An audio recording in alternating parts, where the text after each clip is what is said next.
We welcome in a man.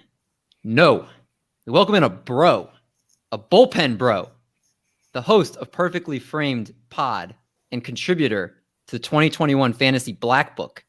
This Southern gentleman will sweet talk your girlfriend with his baseball knowledge and sweet talk you with his mound visit articles. There's no turning the page with this guy because we are talking to Aaron Pags. Thanks for coming on the show, man. What's going on? D-Mendy, what's up, brother? That was a sweet intro. I want to shout out my wife. I love you. I'm not taking any intro.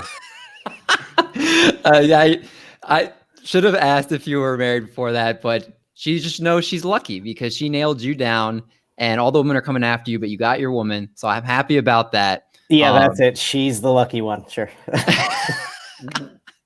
But man, really happy to be talking to you tonight. Just follow your stuff. You're a great baseball mind and you do great work. And so I'm interested for our audience that has not heard about you. Can you tell our audience a little bit about yourself, kind of where it all began, maybe back when you were a glimmer in your dad's eye, all that good stuff? Yeah, man. Born and raised in New York, sad Mets fan life. Some really fun moments at Shea Stadium. We had like season Saturday, Sunday seats. So spent a lot of my childhood growing up in Queens, watching the Mets win, lose, mostly lose. Always played fantasy baseball, even in high school. This is like right about the time when the websites started popping up, the Yahoos and places like that.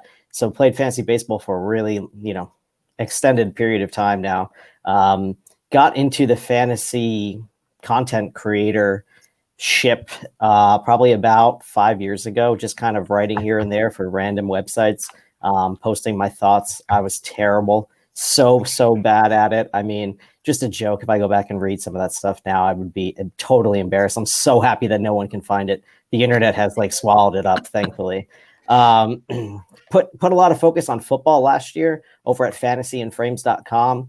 We were strictly a football site. We tried in 2020 before the baseball season to kick off some baseball coverage, kind of expand the site to the baseball side. COVID-19 wanted nothing to do with that.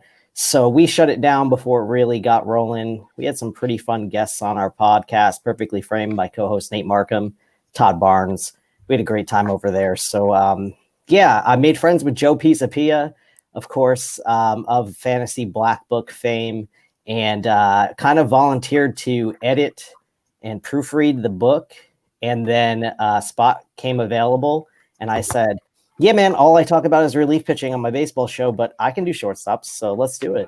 And there I am in the 2021 Fantasy Black Book. Yeah, it's super dope. And what better way to do our shortstop preview with the guy that writes shortstop previews for the Black Book? I feel like this was a match made in heaven. This was meant to be. I won't test fate, so I'm just going to ride with it. We both swiped right on the app and matched. Wow, so much dating talk. My wife is definitely going to listen to this, by the way. But man, we're glad to have you tonight because we need some good knowledge with these other two on here. And exactly what we said, we've got the shortstop preview tonight, the Triple Play Fantasy Shortstop Rankings 1.0. And as we head into 2021, we got to give an early look at this position and talk about how we're ranking these players using NFBC rankings as our template. And looking at guys that we're staying away from, guys that we like, values, all that fun rankings talk that you crave. And diving into shortstop, we're first going to look inside the top 10. And we always like to start positive here. We're a positive podcast. And looking at the guy in the top 10 that you just can't stay away from at the shortstop position. So Aaron, go ahead. Who is that first guy for you? That's easy for me. It's Xander Bogaerts, Boston Red Sox shortstop. He's going 36th overall, min pick of 24, max pick of 49 over at the NFBC. This guy's Mr. Consistency, and he's in his prime. He's 28 years old. Over the last 2 full seasons, so take COVID season out, 145 games played, always in the lineup, exactly a 300 batting average. He's not a total zero on the base paths. He had 12 steals during that time, 402 runs plus RBIs in those 2 seasons headed into the COVID year. He's going to be somehow going behind 2 players like Bo Bichette with 75 career games and a guy who's only played 100 games in the season once, 102 games that was in his 5-year career, Adalberto Mondesi. We may talk about him later on. Bogaerts has a career slash line of 289, 351, 454. That's a dope career slash line. His last 3 seasons, blow that out of the water. 300, 372, 535. I don't understand why he fell in drafts going from 19 to or going from 20 to 21, because 2020 was the same old Xander Bogaerts, 300 batting average. If you want to get a little metric-y, I know don't get too deep into the ex-Wobacons here on this show, but hard hit rate was 36%. That's like in line with his 38 and 37% and his 33 career percent in the hard hit category. 70th percentile sprint speed. Like I mentioned, he stole 8 bases last year. The fact that he's the shortstop 8 is a travesty in fantasy baseball. He is too consistent, too good across too many categories, and, put some respect on Xander's name for sure. Without even diving into deep player dives, I can already see 2 guys right away I would put him ahead over, and that's before I kind of dive in a little bit more into some other guys. So I don't disagree with you there at all. I think he's a great choice for this category, and someone's going to be very happy at that ADP snagging Xander Bogaerts if they have no idea. The rest of the league mates have no idea how valuable he is. So that's a great pick. Doc, who are you looking at? All right, so my guy is Tim Anderson, and it's not just because I got a recent signed jersey from him, but he's hit over 300 the past couple of years. He's had double-digit home runs the past 4 years, double-digit stolen bases the first 4 seasons of his career. He only had 5 in 49 games, but you figure over an entire season, he has double digits again.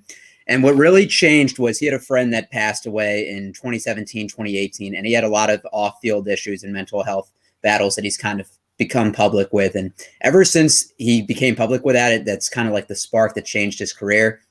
He led the AL in runs in 2020 with 45, even though he only played 53 games or 49 games. He increased his barrel percentage from 4.9 to 10.1%. That was for you, David. And wow. You look, and he's hitting in a stacked lineup at the top. He's projected to hit number 1. So that's more opportunities for runs, stolen bases, RBIs if they hit back around. He's currently the 9th ranked shortstop with an ADP of 39.2. To me, that's very, very low, and I would be more than happy to take him in that spot. Every time Eric uses StatCast, I have to slap myself to see if I'm awake. It does not feel real.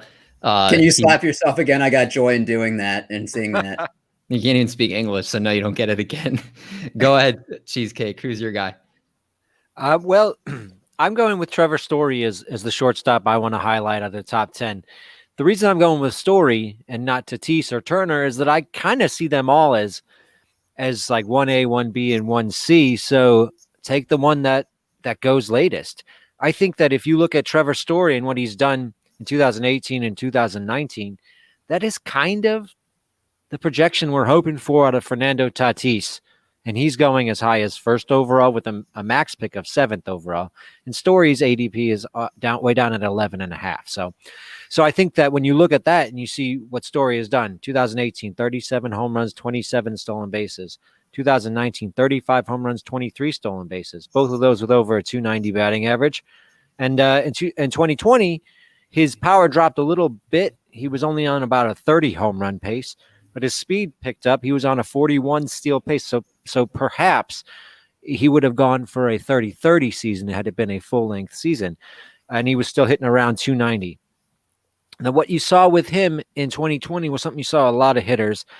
Similar traits where swing rate dropped and the walk rate climbed. A lot of people were seeing more pitches, letting more pitches pass. But unlike a lot of those hitters, Trevor Story's K rate did not climb. Trevor Story's K rate actually dropped. I think that there are some people who are dinging Trevor Story because they're afraid that he might be traded. And I think that is too speculative a call to really bank your draft on. And I also don't think that he would be too much hurt by a trade. He's just a good all-around hitter, and the Coors Field effect for good hitters, it's been proven that the reason that Coors Field, Colorado Rockies hitters have trouble outside of Coors Field while they're with the Rockies is because they've been hitting in Coors Field, and that Coors Field effect actually does not persist from leaving the Rockies and going on to another team. So I think also, even if he does get traded, which I don't foresee and I'm not going to predict, you're not really losing a ton of value with him. He still has power, he still has a good batting average, and he still has speed. Story is a guy who I always miss out on shortstops. Always miss out on shortstops because I'm just was not going to draft him in the first round. This year, I'm committed to not missing out on a top shortstop, and I'm hoping to get a pick where I can grab Trevor Story. So Cheesecake, I'm interested. If Nolan Arenado gets traded, which there's speculation he could, and I know this is a what-if question, if Francisco Lindor were to go to the Mets and Trevor Story lost Nolan Arenado hitting behind them, would you have interest in swapping the two? I love the discount that Lindor is getting right now. The only thing that I have dinged Lindor for is he has these minor nagging injuries that seem to crop up.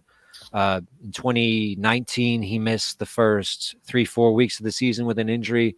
Didn't hurt his overall production too much, but it did hurt his overall production a little. And I just see him as a tiny bit more of an injury risk. But I do love Lindor, especially the discount he's going at about pick 17 right now. Yeah, great call on those. And the guy I'm saying is not going to be groundbreaking. It's the Magma Man, Trey Turner. And anytime they have an all red profile, they're just automatic Magma Men. And it's literally red across his entire profile. Digging into it a little bit more, top 4% in XBA. He had an elite WOBA, elite ex-WOBA, minuscule 13.9% K rate. His walk percentage went up from last year as well, even if it was just 1%. So even though it's not a big increase, had a career high barrel percentage, 99% sprint speed, 12 stolen bases in the second half of the shortened season alone. So you know how much he can get stolen bases really quickly. And I know people were kind of scared in the early part of the season when he wasn't stealing anything. So that's just to show you in a full season, don't be worried. He's going to get his steals. He has a similar profile to his fastballs and off speed, but he severely outperformed his XBA versus breaking pitches. 333 batting average with a 255 XBA, which was closer to his 238 the year prior. His chase contact percentage was also 11% higher this year. Ground ball rate went down and line drive rate went up. 335 this season to 296 career, closer to his 300 career, But I think one of the things I also saw was his opposite field. The percentage he hit the opposite field was the second lowest. He pulled the ball the second lowest amount of his career and was hitting the ball more to the opposite field. And I think that shows better in his profile that he's not just a pull hitter, but he can hit the ball to all parts of the field. And you add in now that they have Josh Bell on their team, and that's going to be someone to help bolster the lineup a little bit, give some more protection, drive him in, with him and Soto now in the lineup to plug in and get him some more runs and score, get more stolen bases, all those good counting stats. I would not be surprised if he overtook Fernando Tatis as the number one shortstop this year. And I think people are sleeping on him a little bit. I know Bubba is someone I know who spoke out highly of Trey Turner and says he likes him as his number one potentially. But I think it could be there. And I think some people aren't realizing that is his potential if he stays healthy. So You're right. I'm not realizing that. Fair enough. So let's go to the top 10 that we are avoiding, staying away from. Doc, I will start with you for this one. Who is that guy for you? Well, I'm picking up where you left off, and it's Trey Turner. You like that transition? Yeah. So let's get this out there. I like him as a player, but the number two shortstop with a 7th overall ADP is a little too high for me. So David mentioned that his walk rate did go up, but it's 8.8 for his career. So that's not really strong. But I do like that his strikeout rate went down. But you're banking on someone to put the ball in play. So before last season, he had never hit 300 in a season before. So he's not someone that hits for a super high average, like I mentioned, Tim Anderson. So the first 24 games of last year, which was 40% of the season, he hit 295. But then over the next 8 games, he hit 600 to bring his average to 377.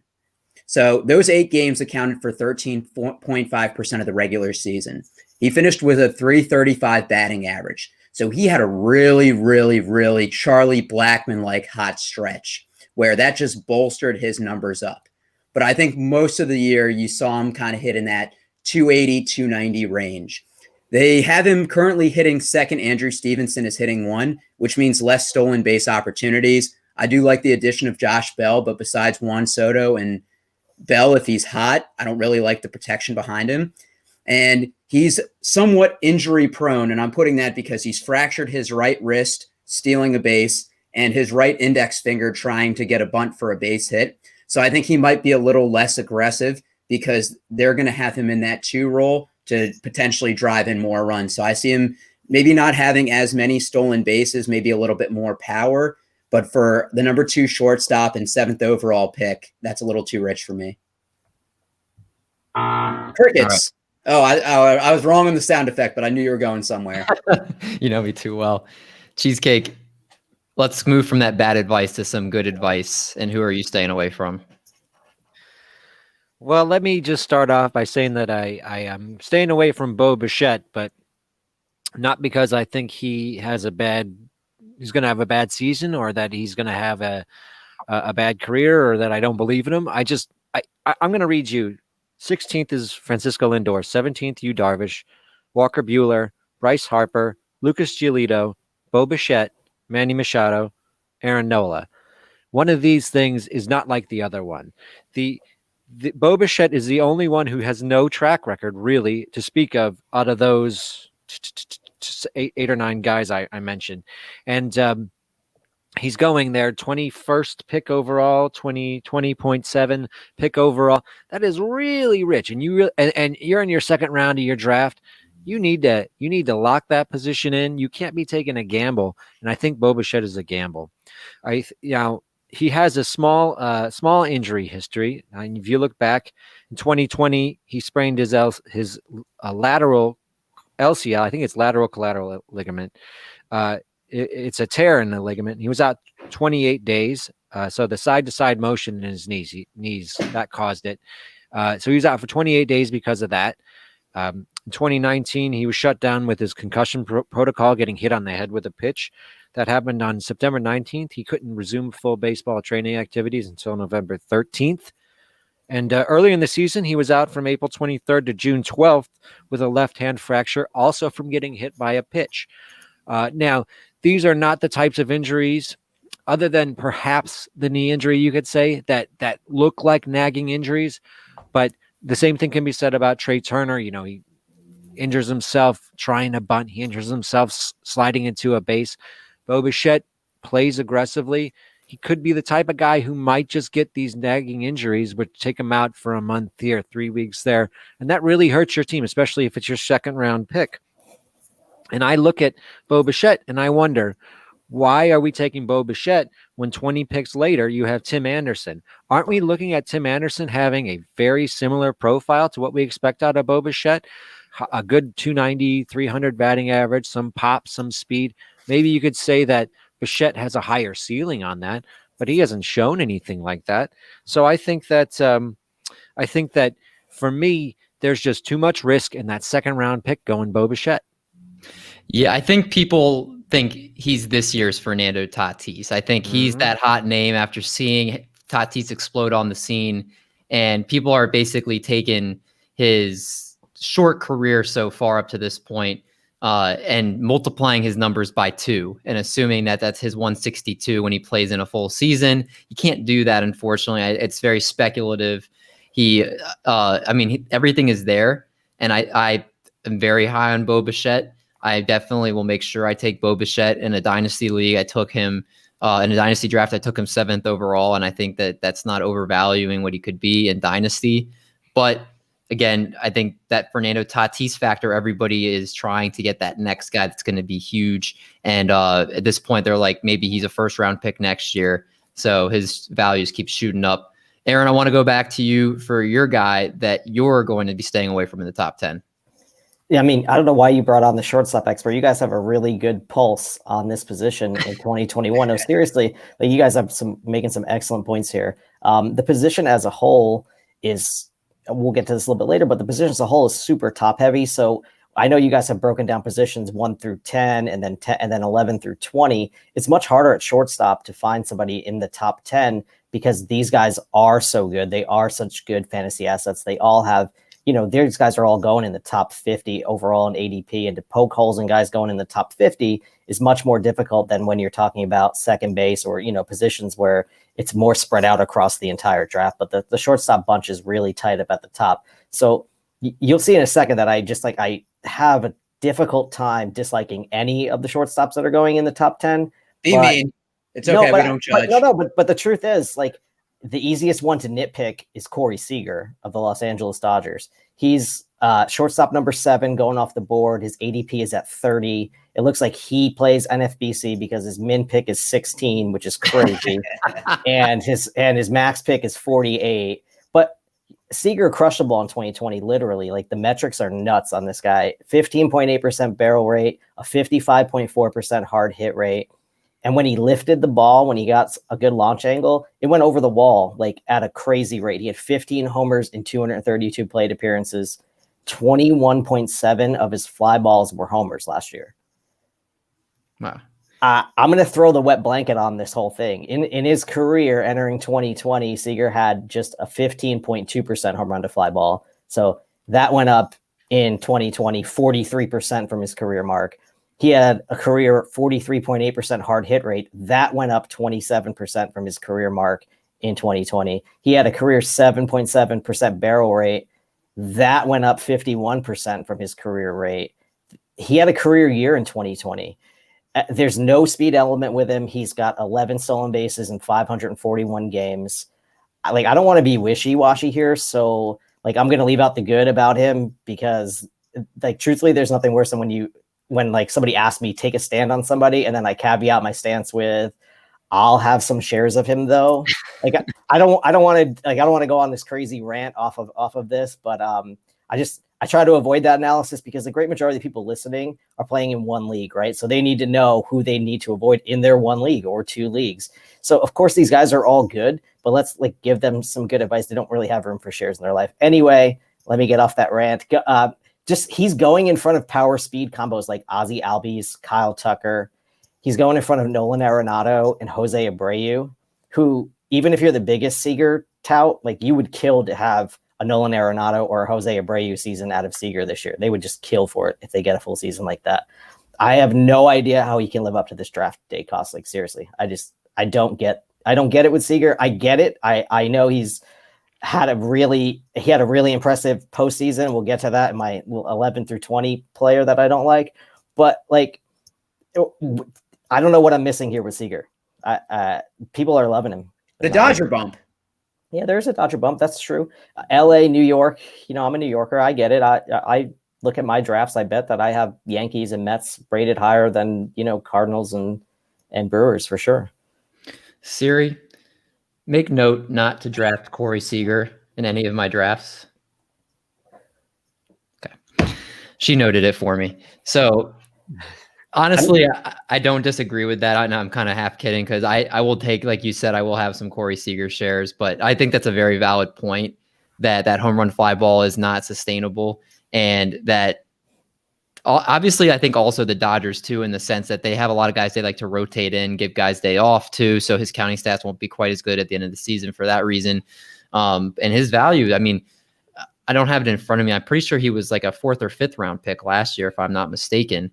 And no. He was in the 100s. Was he that low? I think he was about 110 or so. Yeah, I think it's about 110 or so. So I understand that he had a healthy year last year. He did have a lot of injuries before that. So that's also something to keep in mind too with this extremely high cost. But he's a very talented player and he's definitely, he could be worth the cost. But I agree with you, Aaron. There is a lot of risk there. I'm going to go to a guy that has a lot of risk in his name too, and that's Gleyber Torres. And I know he's all the way down at 10. So the risk it's not quite as risky as what he was once ranked. But you start out number 1. He's not second base eligible anymore, which was a huge reason he was so valuable, that he was second base and shortstop eligible. Take that away. He also was being reported as being out of shape last year, which as a young guy like him, I don't like hearing as well. That means their work ethic is not there and they don't want to be great. And I know that can change, but at this young age, especially playing for an organization like the Yankees where the magnifying glass is on you, I don't like hearing that type of information. You then go to his StatCast page and he's a Mr. Freeze. His K rate did go down and his walk rate did go up, which were, positive signs, but he did hit the ball a lot less hard, which was something he really excelled at in 2019. His barrel percentages, exit velos, launch angles, sweet spot percentages, X slugs, all that good stuff all went way down. The barrel percentage in particular went from 10% to 3%. He hit 5 home runs all of 2020 after 41 in 2019. And I know a lot of that was padded from the Camden Yards aspect that already left questions in his profile. I was waiting for somebody to say that. I'm going to always say that if he comes up, but he also really regressed versus breaking balls. Saw them in pretty much the exact same amount of percentage in 2019 as 2020. And with that, his whiff rate went up on those from 32% to 45%. His zones, and this was, I thought was really interesting. His zone swing, first swing percentage, and all the swing percentages were well down across the board. And this is a guy that you associate as being very aggressive when his approach.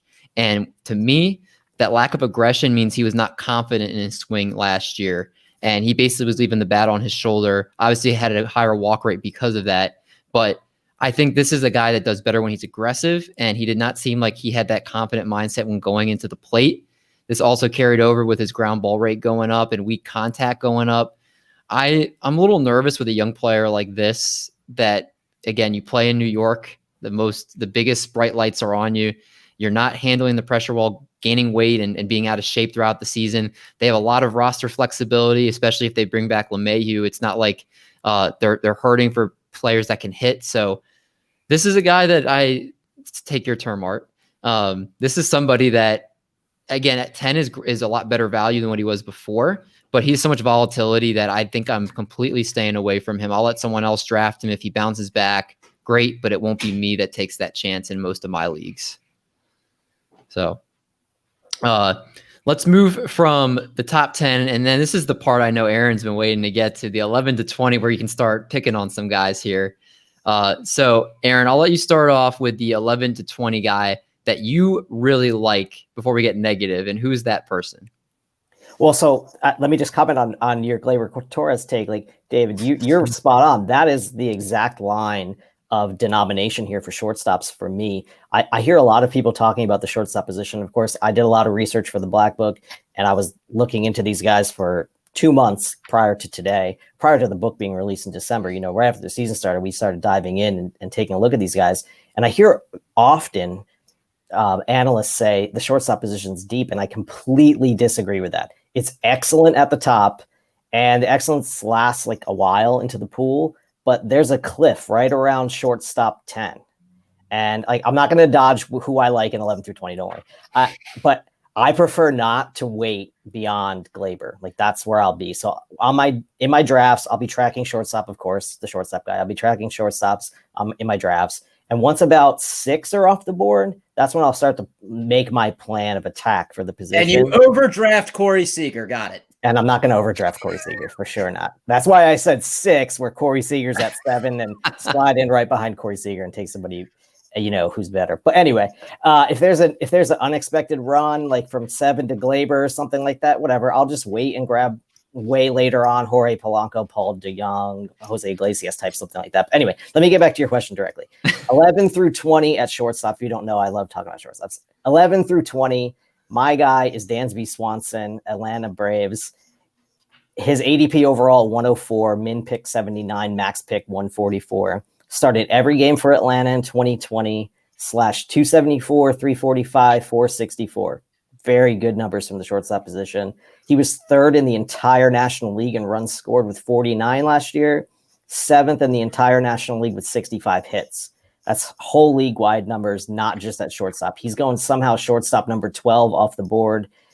He's got a good max exit velocity if you're into that, proof of the power, 107 to 109 consistently. He's 26 years old now. He's about to hit those prime power years of his career. And his power has actually been trying to peak out, 14 to 17 to 10 home runs over the last 3 seasons. Of course, the shortened season in 2020. If you break that down per plate appearance, that's 1 for 38 per 38 plate appearances. back in 2018, 1 per 32 plate appearances. In 2019, you can see where this is going, 1 per 26 plate appearances. In 2020, if he can get to that 1 homer for every 20 plate appearances, and he gets 550 plate appearances, you're talking about a 28 home run shortstop. Combine that with the fact that he slotted to hit between Ronald Acuna Jr. and Freddie Freeman. Is there a better place in baseball to see a fat fastball? I don't think so.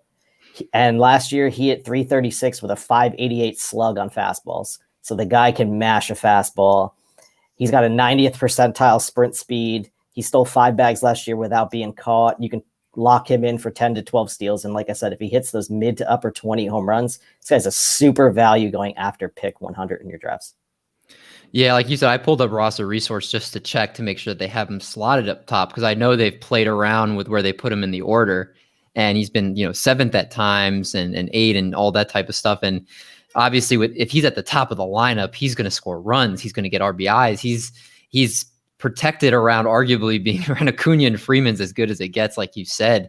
Sky's the limit for this guy, and I know a lot of people love Dansby Swanson. I know it kind of varies to the person, how much injuries play a factor. He has had some injury problems. Is that something that weighs to you when you're talking about Swanson, or is that not something that's worrying you too much? So, I mean, I take every new season as a new opportunity for someone to be injured. Swanson doesn't have any of these like long time lingering injuries. Like I said, he played every single game last year. That's anything and everything you could possibly ask him to do for you, to throw away that injury past. Of course, he had that bust prospect past, and he's climbed his way out of that hole. He's elevated his game consistently over the last 3 years to become one of the better shortstops quietly. I think he's a post type guy, because, so many people have gotten burned by Dansby over the years. They forget how young he is at only 26 years old. And, he still has plenty of good years to give you. And I really think 2021 is going to be one of those ones that we would look back on and say, wow, how did he go after 100 in my draft? I agree. I think Swanson is such a great staple to have in your lineup. And like you said, you can wait on him later on, fill some other holes on your team, and he's a great value at number 12. Cheesecake, who are you looking at in this range? Yeah, I just want to go real quick and say, like, I'm looking at the ADP. Swanson is in like a shortstop desert area between Baez, Swanson, and Correa. There's 50 picks, and Swanson is the only shortstop going in that area. Aaron, do you think you're going to wait till 100 to pick him, or do you think you're going to go 85, 90 and try to grab him there? Yeah, like I said, my strategy going in on shortstops is going to be to get one of the top 9, so just above the Glaber line, and it's not going to be Corey Seager. So one of those guys, I think you're going to have to pay the price at the shortstop position, and if you don't, Dansby Swanson is that type of guy in the mid rounds that you can target, depending on how you structure your draft, right? I mean, we could talk about 9 million ways to draft a fantasy baseball team. But if you're going, if you're not getting the stud hitters at the very top, and you've spent a lot of your draft capital early on pitching, and you're trying to find somebody to fill categories for you, and the shortstop position it's not great after Swanson, I can tell you that. You're getting down, taking a lot of risk once you get down at this position this far down your draft board. So I think Swanson is like that ejection seat, where you're like, you just pull the lever and you're like, if I don't take Swanson now, so you're right. I can see myself reaching probably into the 80s for him, just to be sure that I'm not sitting there at 96 and he goes. Yeah, that's a good point. Yeah, I mean, I'm going for a little bit later ejection seat than you are, because I and I hate to say it because I hate the Cardinals, but Tommy Edman is a guy who has a lot of positional flexibility: second base, third base, shortstop, outfield, according to the NFBC, and he has a lot of talent. Now, he had a slightly down 2020 season. He only hit 250, and his steals, for some reason, he went 2 for 7 on the base paths. He went 15 for 16 in 2019, and in his minor league career, he went 71 out of 84 and 85% steal rate. So success rate, I should say. So I think that Edman actually is a guy who has talent to move up draft boards, but his price is being depressed, rightfully so, because of his down season. but I also think that it was just a down season and not a true talent showing. He has had 576 plate appearances in the major leagues so far. And over that 576 plate appearances, he has 88 runs, 62 RBIs, 16 home runs, 17 stolen bases, and he's hit 283. That is a really nice line, a 5x5. And he has projected to hit 15 home runs, steal 16 bases. Steamer only has him projected hitting 268. I think that's a slightly soft projection for a guy who hit over 300 his last few stops in the minors and hit over 300 in 2019 at St. Louis. And he's going to be batting leadoff for the Cardinals as well. So you can see those runs getting up there. You can see those steals being easier to come by because it's not going to be hurt by being down in the lineup. And he has that positional flexibility where you go get him, you have him as your shortstop. A free agent comes up, it's a shortstop that you really like. Hey, slide him over to another position. Slide him somewhere else. You could put him in the outfield if you need to. And I love that when you're trying to build your team. And at going at pick 136, there's not a lot of guys after pick 100 who have a projection of 15-15 with potential for even more than that. And I think there is potential for even more than that. And it's not hurting you in batting average. I don't think that you can go wrong getting a guy who actually has that sort of profile, especially going in pick 136. Tommy Edman is a guy who I would not mind actually sticking at my shortstop if I strike out once again on the top guys like I have year after year after year. Did that hurt as a Cubs fan to give all that? Oh, I wanted to say he was the guy I was going to fade. And then I was looking into him and go, I'm going to fade Tommy Edman and I'm going to make a great argument against him. And then, his profile just changed my mind. And I have to admit it, to be a good analyst, you have to go against your fanhood sometimes, and it hurts. Who said every time, though? What'd you say, Doc? I said, who says you're a good analyst, though? No one, actually. I say he's a good analyst. I say you're a bad analyst, Doc, but you can go ahead. Yeah, you're a bad host, David. All right, fine. Well, I'm going to go that ejection seat a little lower, and I'm going to go Marcus Semien. He's the 16th ranked shortstop with an average ADP of 145.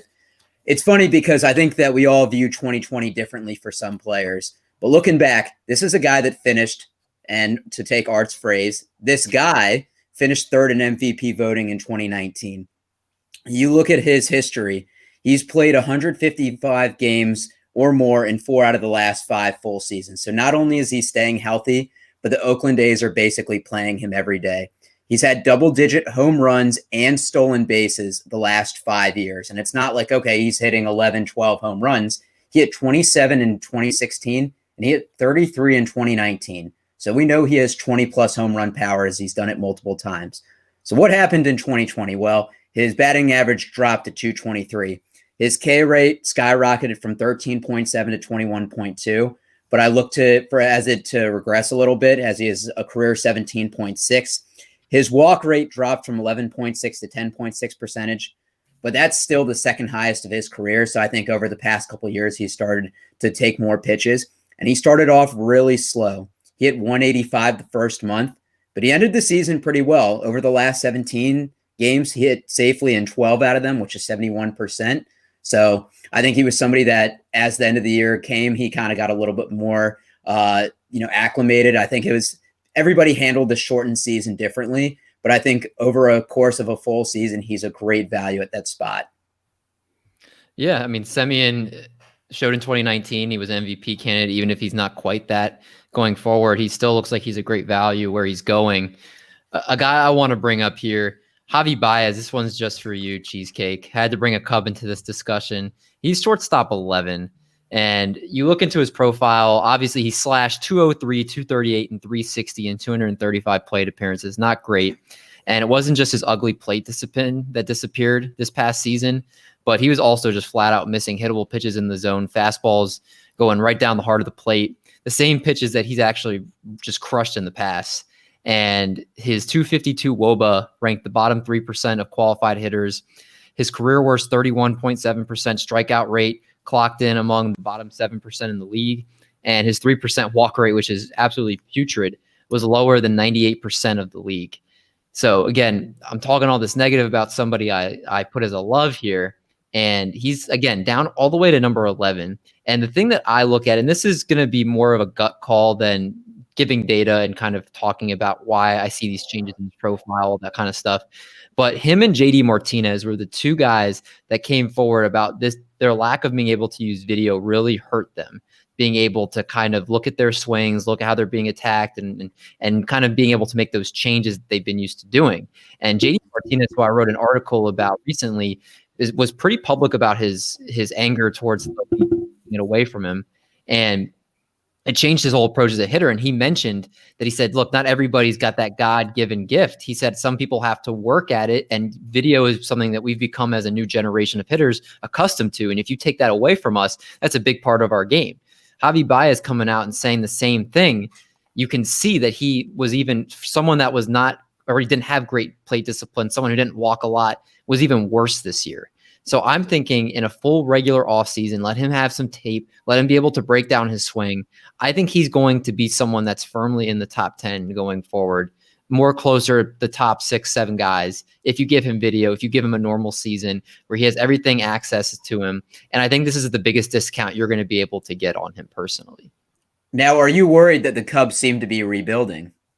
I mean, he's not going to have that same lineup protection that he always, especially if they get rid of Rizzo and Bryant and a couple of the others. I know Contreras is gone, and Schwarber's gone, and Contreras could be gone as well. So I need to see how everything plays out a little bit first. But as it stands right now, they still have all their big hitters that they've had before, except for Schwarber.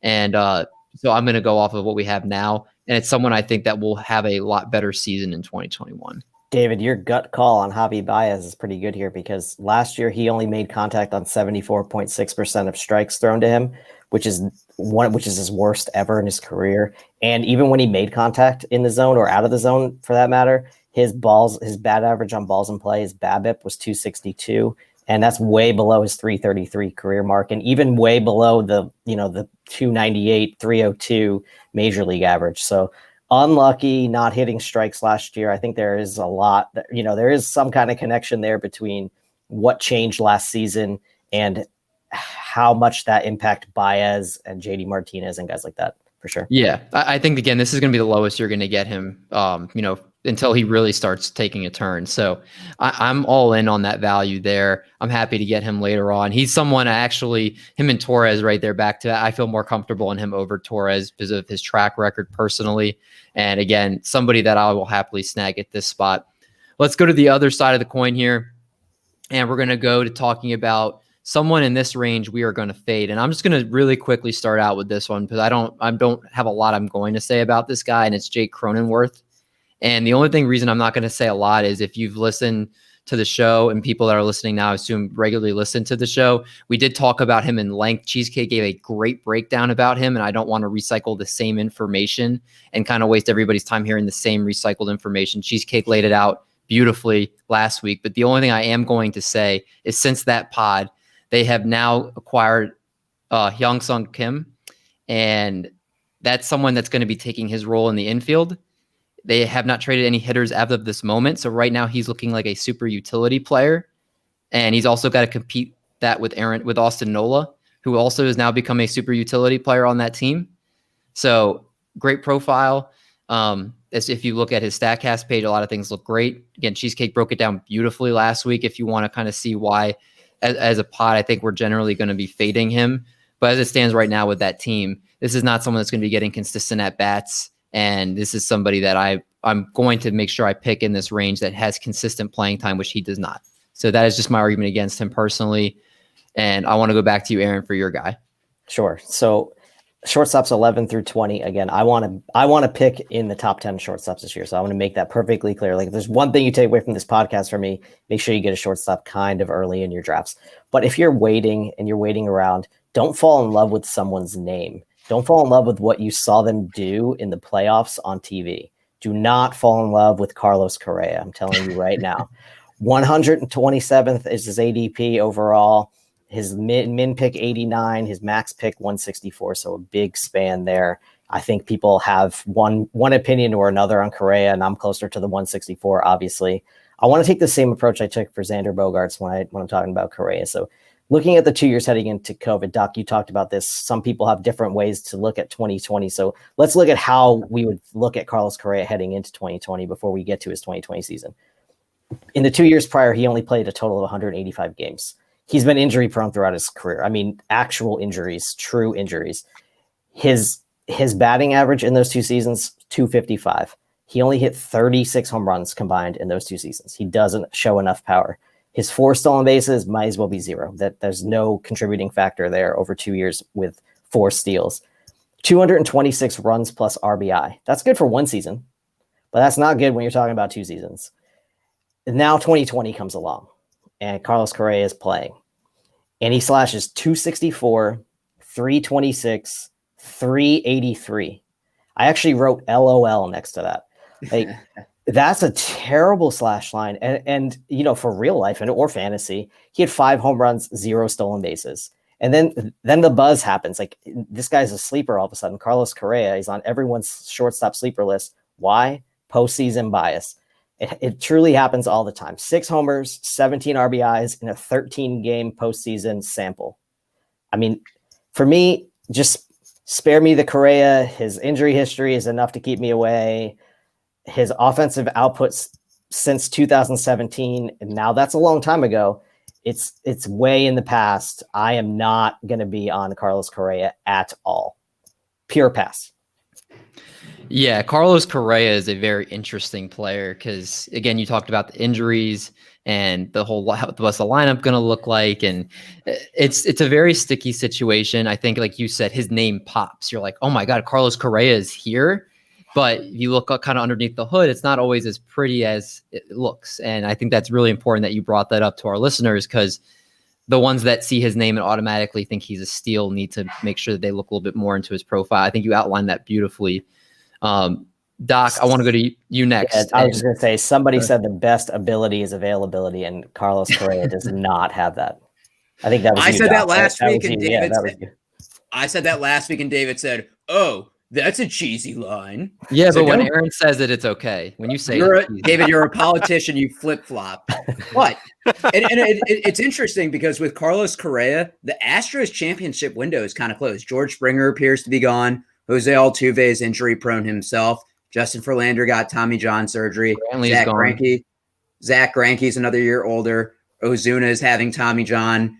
Gurriel is, I think, 37. Stop wasting time and give us your player. Okay, ugly. For me, it's Jonathan VR, and Art disliked him last week, so we're taking a metaphorical poop together. So besides his 2019, where he was really balanced with 24 home runs, 73 RBIs, 40 stolen bases, he basically, you're banking on steals with him. And I think you're really chasing the upside that he had 62 in 2016.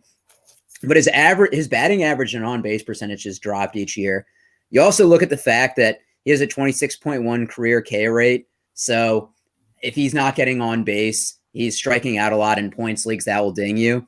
But I also look at his team perspective. He's played on 4 teams in the last 3 years. So that is really no undefined role. If he was really sought after, teams would want to keep him instead of trading him to the Orioles, the Marlins, and with the Blue Jays. We've talked about that infield is really crowded. If they go and get George Springer, somebody is going to be shipped out.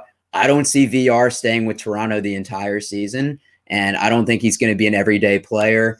And Aaron mentioned the huge variance. Well, VR, his min pick is 94 and his max pick is 229. So that lets you know there's a wide range of opinions on him. Wow, that's actually very interesting. I wonder if it was his mom that picked him at 94. It's most likely. Cheesecake, give us your guy real quick so we can move on to our last one. Yeah, the guy I want to talk about is Didi Gregorius. Didi had a pretty good season in Philadelphia. Slash line 284, 339, 488. Really nice to get that slash line at pick 162 as your shortstop. But where's he going to be playing this year? I was on MLB trade rumors. There is nothing in the past few months for Didi. No sign of interest. I went to MLB.com's hot stove, and Anthony Castrovince thinks that the best fit is Cincinnati. Jim Bowden agrees. I don't think much of Jim Bowden, but he is a former GM. So but Cincinnati is also in on Andrelton Simmons, also in on Marcus Semien. There's a glut of free agent shortstops right now. And Didi Gregorius is going as the, 18th shortstop right now, and he has no home. And I don't really know where the perfect fit is. If DJ LeMahieu doesn't sign with the Yankees, it is perhaps where he ends up. They might go back to Didi, put Glaber at second base, but that is a lot of ifs, and you're drafting him here. There's a lot of good starting pitching going at this place. And there's also some good shortstops going later that you might have a chance to nab that have a role and have some at bats, plate appearances coming their way already. So Didi's a guy I'm fading right now because he has no home. Fair enough. Yeah. Again, until someone gets an actual team, hard to draft them because you never know.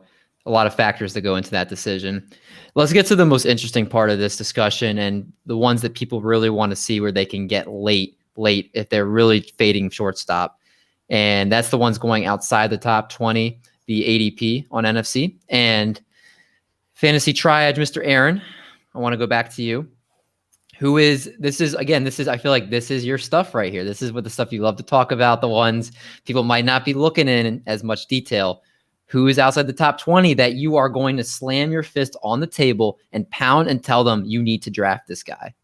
This is going to sound so homer, but I'm targeting Andres Jimenez in all of my drafts. It's the truth.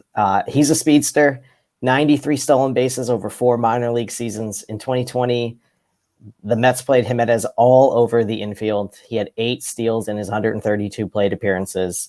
His on-base percentage is like 35, 36% in the minors. If that makes it to the big leagues, he's like a legitimate late-round source of steals. We push steals up so high in our drafts, so high. All these guys who can steal 15 bags, 18 bags, they get like a 4, 5, 8-round bump. And now you can wait till the end of your drafts and maybe find a guy who can give you a 270 batting average with 25 steals. Now that Robinson Cano has finally taken his last shot, pun intended, with the Mets. Again, his versatility only adds to his ability to play, his multiple positions.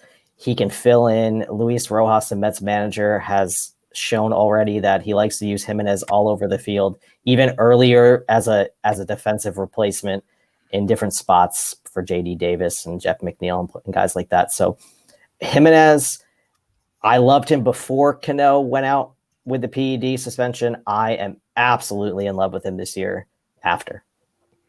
Yeah. I mean, he kind of burst on the scene last year and in a Mets lineup that people are expecting are going to be really improved, kind of in a better direction, just going to keep boosting all the Mets stuff up for you. But I think he really seems like he's going to be a great value there. He's going to be someone that can contribute in a lot of different categories for you. And I think it's a great call there. Cheesecake, I'm going to go to you next. Who's your guy outside the top 20? Willie Castro, shortstop for the Detroit Tigers. He's a young prospect. He's 23 years old right now. Last season, as a 23-year-old, he had 349 in his cup of coffee with the Tigers. He had a little cup of coffee 20 as well, only 230. I'm not worried about that too much. In AAA, he was a 300 hitter. Steamer has him as a 270, 320, 425 triple slash with 15 home runs and 9 stolen bases. I think that's pretty nice. He's also going to be hitting second in that Detroit lineup. Right now it's Victor Reyes, Willie Castro, Miguel Cabrera, Heimer Candelario, and Jacoby Jones. Anytime you're hitting towards the top of a lineup, you have a chance for increased plate appearances, increased runs, increased production. So I think that Castro, a young guy who is young for his level, each place he went, 22-year-old at AAA hitting 300, 23-year-old in the bigs hitting 349. Next year he's just going to be, I think he's going to be 23 still when the season starts. So I really like him to grow, and I like him having those everyday at-bats in Detroit. And they're going to run him out there. They're going to keep him running out there, even if he starts a little slow. So I really like that as well about him. Cheesecake, slam freaking dunk, man. Nico Goodrum stinks. Yes, he does. And I can tell you, Willie Castro, a lot faster than Steamer's given him credit for. 84th percentile sprint speed last year. He had 99 career stolen bases in 6 minor league seasons, and another late source of steals. He's got some pop in his bat too. Don't be surprised if he hits 15 homers, 25 steals. Nice call there. Love that cheesecake. Way to give us some good advice again to some bad ones. Eric, who are you going? And I know you're going in the NL West for this one. Yeah. First off, David, I hate you. But I'm going to go with Nick Ahmed, and he is shortstop 33 with an ADP of 383.5. I look at his 2018 and 2019 numbers. 2018, 16 homers, 70 RBIs. 2019, 19 homers, 82 RBIs. You'll take that power from a shortstop, especially that you can basically get for free at the end of drafts. He'll get you between 5 to 8 stolen bases. He actually had 4 in 57 games in 2020, so maybe double-digit upside, 10, 11. The last 3 years, his batting average and on-base percentage has gone up, and it's actually his walk percentage has gone up the last 5 years. His strikeout rate has maintained around 20% for his entire career, so not super high, also not low. And he's hitting 6, so that's some RBI opportunities in a potentially sneaky good Diamondbacks lineup. And from 2017, he's had huge jumps in his barrel and hard hit percentage, and I look for that to continue in 2021. Nick Ahmed's been the type of player that has like a good 10-day stretch, and you pick up and you ride it out as much as you can, and then he goes completely cold for that 2-3. If he was top 20, I probably wouldn't have taken him, but at 33, that is just crazy value. No, I agree. And again, he's someone who can produce. So I think that's a good call. Somebody that's just inside the top 30, but I think a good value at 28. Just I'm kind of interested in his profile. And this is someone that's not going to be a big gamble to take. Again, we're kind of looking at guys that you can get later on in this that might be worth a gamble. And that's Mauricio Dubon. And something about Mauricio Dubon that I liked, you go to his StatCast page. He did not hit the ball hard, which is something that, again, a lot of people like to look at. I do look at his year-to-year increase in his change, and he upped his exit velocity, upped his barrel percentages. He actually did jump his exit velocity up some, even if it wasn't a ton. Almost doubled his launch angle, and it's at a range that I really like at right now, around 16%. And he upped his sweet spot percentage as well. Hard hit rate jumped over 10%. Walk percentage nearly doubled. Combine that he also lowered his ground ball percentage 14%, up his line drive rate 6%. He also hit the ball to all areas of the field this year. And if you look actually in his profile, when you scroll down and you see that where he kind of dispersed the ball around the field, when he was up in 2019, he pulled the ball 40% of the time and barely hit opposite field, hit 27% of the time opposite field. He lowered that to 37% pull and changed that to 30% opposite field. So he's hitting in the 30% ranges for all 3 areas of the field. So I think he's really able to distribute the ball well. His weak contact went down. His top percentage also went extremely down. Again, this is something I think he can learn to hit the ball harder. Right now, I know Roster Resource has him hitting 9th. I don't think that's going to stay that way. He's their first or second fastest player. He's got a 75% sprint speed. So the stolen base potential is there. I think he has to get smarter on the base paths. That was something that kind of plagued him a lot early on in his career. So he has to learn when to read better, when getting the jumps to score, when and when not to steal bases. But this is a young guy that I think has the chance to move up in that Giants lineup, an improving Giants lineup, and somebody that most people aren't talking about quite as much, that I'm intrigued with some of the changes he's already made in his young career. So what a way to end on Mauricio Dubon. That's how we do. But great discussion, gentlemen. As always, I think every listener can gain a lot of advice and can gain a lot of knowledge from what we're bringing to the table with these deep dives in this position here. I want to go from that to our game, or let's go to our question of the week. And our question of the week is sponsored by Shady Rays. So, listeners, Aaron, I got to ask you, when your future is so bright, just like yours, Aaron, you could say it's incredibly blinding. You need to make sure that you're armed with the best eyewear in the game and keep those peepers in check. And how would you do that, you ask? None other than getting some Shady Rays. you're trying to run, hike, surf the waves, heck, even write awesome articles like my man Aaron does over there, these shades are for you. Shady Rays wants you to own quality, polarizing, and affordable shades that you can wear for any occasion. Whether your sunglasses break, get scratched, lost, or anything under the sun, they're going to replace that bad boy for you. For every order placed, Shady Rays donates 10 meals to Feeding America and have over 13 million donated meals to date. If you like what you're hearing, use code TRIPLEPLAY at checkout and get 25% off any order of shades that exclude the RX collections. Again, for the people in the back, that's 25% off your order of shades with the code TRIPLEPLAY. Don't get blinded by your success. Use Shady Rays. David, you sucked up to 2 Aarons today. That's a record for you. You must have a fascination with that name. My middle name is Aaron, so I mean, why not, right? Yeah, just give away all of your information. Tell your social security number next. Maybe a future pod. But our question of the week: which retired MLB hitter would you pick first for your softball team? So this is a very interesting question. Could be a lot of different answers here.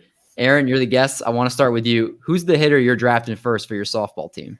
I just want to give a peek behind the curtain here. You guys sent this question out to me. I spent all day thinking about this. Like, how am I going to approach this? I sat down for lunch and I'm like, okay, softball. I've played softball. Like, you find the biggest guy who can hit the ball the furthest. But then I was like, you know what? That's not all that softball's about. So I tried to come up with some qualities of a good softball teammate, and I came up with 3.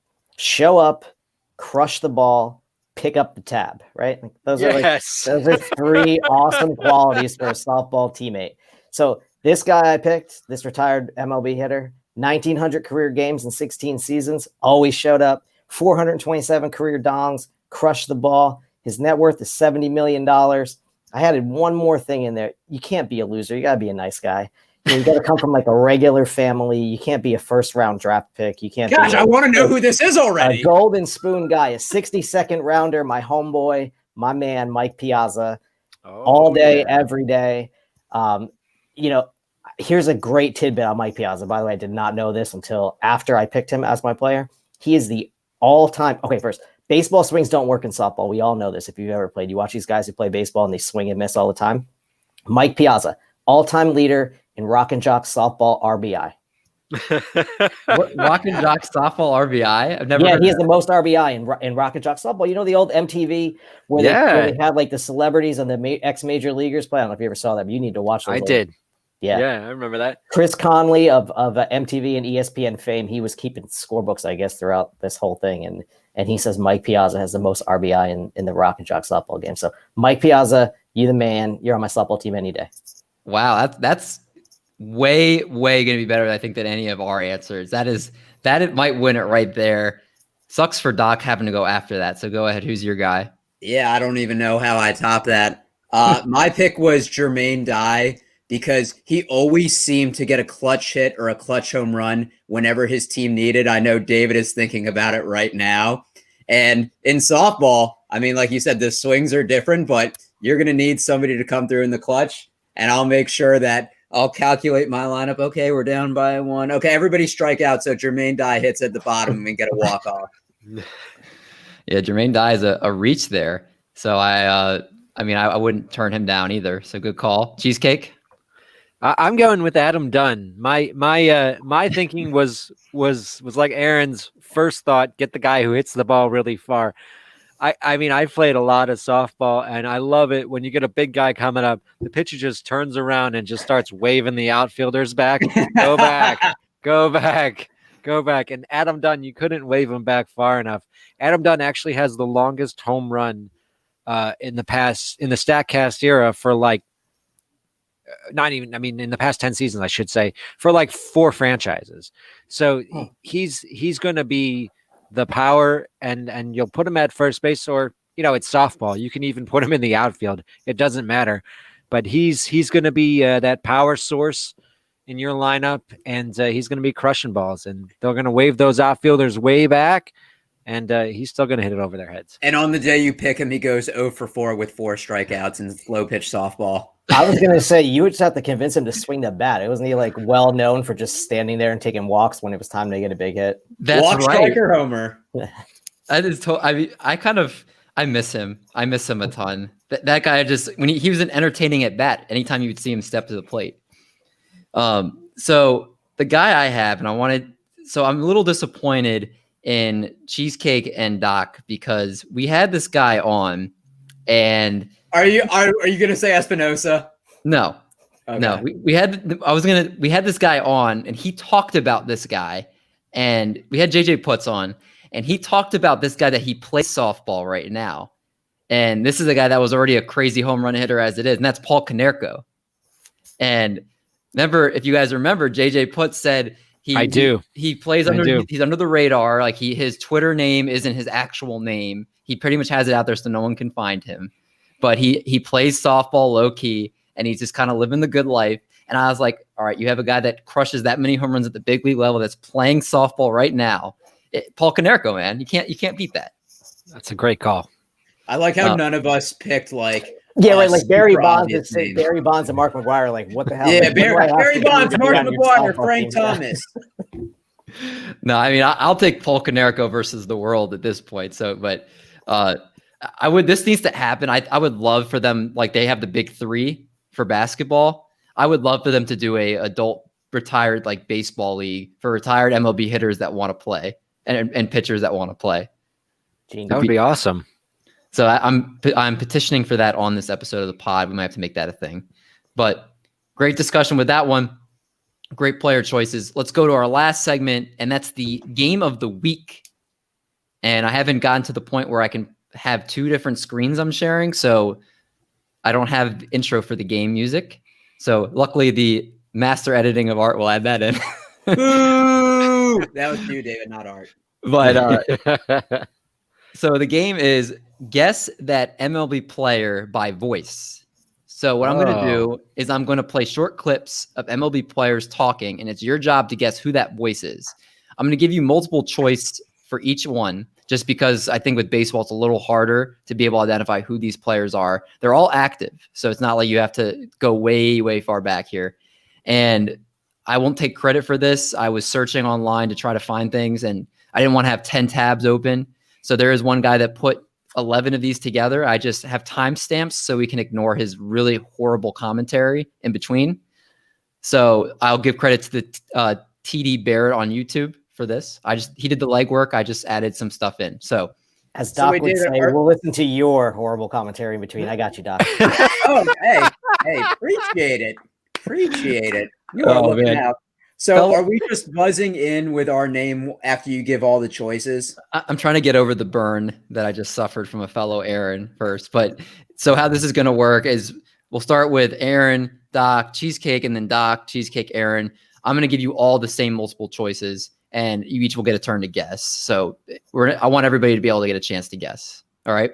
So stick with me because I have the timestamps written down. I'm going to have to obviously fast forward. I'm going to try to cut out his annoying voice as much as possible. So here we go. Number one. Okay. Coach, yep. She would tell me, hey, we need an out right here. She'd tell me whatever I needed to do. So I would, field ground balls and then run and touch first instead of throwing it. And she did it all just to make sure I was in the best position to be the best I could be. All right. You guys heard that clearly? Mm-hmm. Yeah. Mm-hmm. So the choices are Cody Bellinger, Jackie Bradley Jr., Mookie Betts, Justin Upton. Starting with you, Aaron. I'll take Cody Bellinger.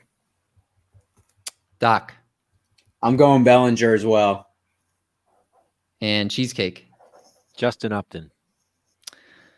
We are at a big 0 for 1. That is Mookie Betts. Ah.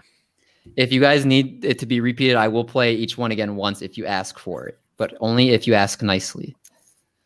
So we'll go to number 2. And here we go. Obviously, and what everybody's feeling, and never want to put the focus just on me or anything like that. This was a tough one for us tonight. It really was. Hey. All right, Doc, starting with you. Who is that? Yeah, you got to give me the options. Yeah. Oh, thank you. Yes. Noah Syndergaard, Clayton Kershaw, Aaron Savale, Jacob deGrom. I'm going to go Kershaw. Cheesecake? That's Kershaw. It's got to be Kershaw. Wow, way to redeem yourselves, fellas. It is Clayton Kershaw. That is a Yeah, nice way to copy off me, fellas. I knew from the voice before you even gave. That's Kershaw's voice. I know his voice.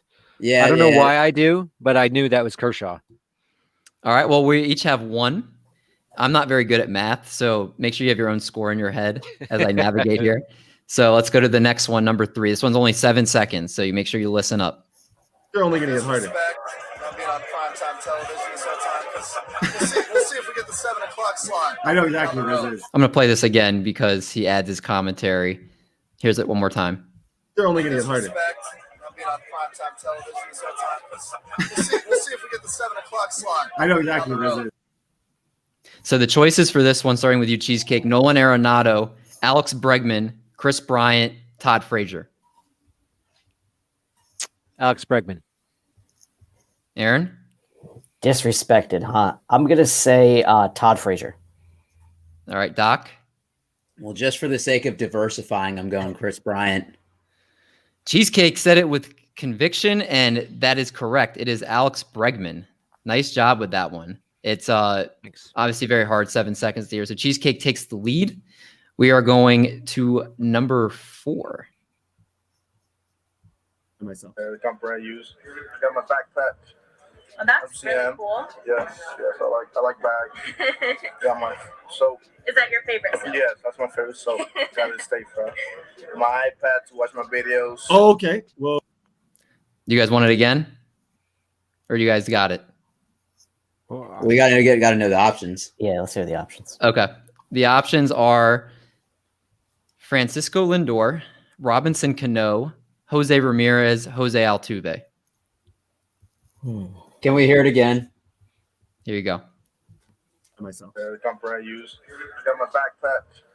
Oh, that's really MCM. cool. Yes, I like bags. Got my soap. Is that your favorite soap? Yes, that's my favorite soap. Got it to stay fresh. My iPad to watch my videos. Oh, okay. All right. We're starting with Aaron for this one. Who you got? Style and soap. I'm going to go with Frankie Lindor. Yeah, I'm going Lindor as well. Cheesecake? What were the? Can you give me the choices? Yes. Francisco Lindor, Robinson Cano, Jose Ramirez, and Jose Altuve.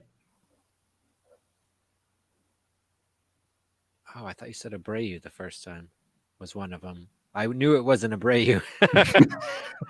I'm going to go with Lindor just because I have no idea. You guys all said Lindor, correct? Yeah. That is the correct answer. And, All Aaron, you right. got it with the swag. That I think that kind of gave it away a little bit. Nice job. So Cheesecake. I actually know what Cano and Altuve sound like, so it's between two for me. So Cheesecake still has a 1-point lead. You both are tied with 2. So let's go to question 5. Great. Segment, doing some exercises, seeing how we get ready for the game.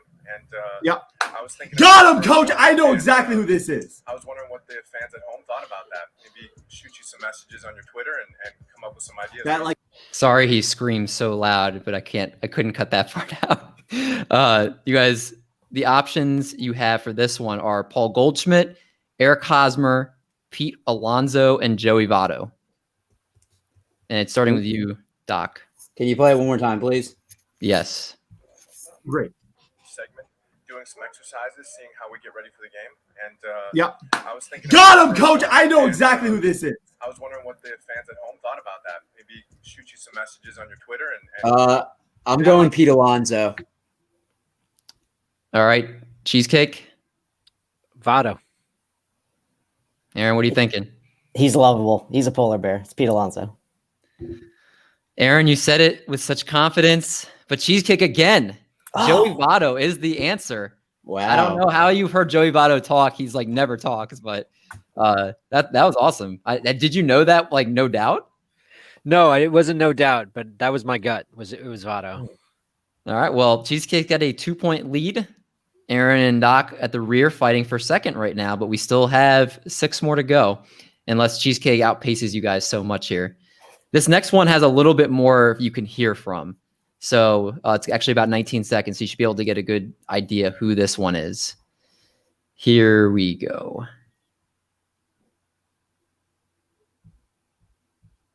Okay, I'm not an MLB genius. I'm all right though. start our 2018 season. My focus all offseason was to get ready and be prepared for this year. That was in the weight room, on the field, working with my dad, of course, and doing everything I could to, really prepare for this year. I think I know who it is without you having to give the I options. feel that too, Doc. Well, I think Cheesecake starts, or no, who starts Yeah, this one? I do. Cheesecake? Okay, What go are the ahead. options? Mike Trout, Bryce Harper, Garrett Cole, Christian Yelich. Bryce Harper. Harper. Yeah, there we go. That was who I was going to know. I know that Yep. voice. Nice job, everybody on the board for that one. So we're going to move to the next one here. And this one also gives you about 14 seconds here to get this info. So let me get to their timestamp here. Next one. It was cool.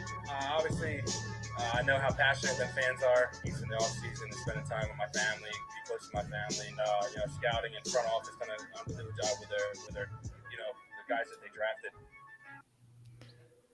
The choices for this one are Mike Trout, Trey Turner, Freddie Freeman, and Aaron Nola, excuse me. Can I hear that just really quickly one more time?